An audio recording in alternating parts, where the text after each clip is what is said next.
সকালবেলাটা তিমসি একটু দেরি করে ঘুম থেকে ওঠে, আর তার মধ্যে যদি থাকে স্কুল বন্ধ তাহলে তো কোনো কথাই নেই, তার উঠতে উঠতে অনেকটা সময় হয়ে যায়, মোটামুটি 11:30 বেজে যায় বা 11টাও বেজে যায় কোনো কোনো দিন।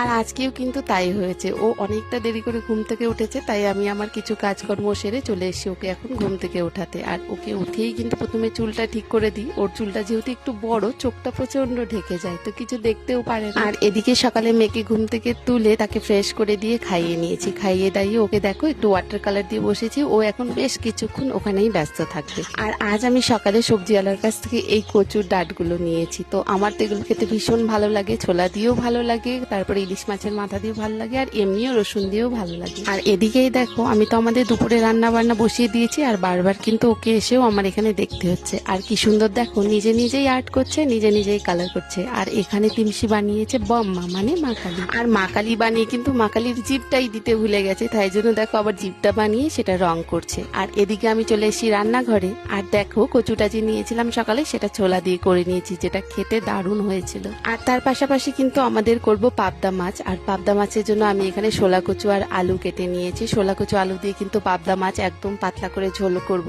এই গরমের মধ্যে একদম রিচ খাওয়া দাওয়া তো ইম্পসিবল, তাই জন্য এটাই করব হালকা পাতলার মধ্যে। তোমরা কারা কারা এরকম হালকা পাতলা খাও গরমে একটু জানিও তো।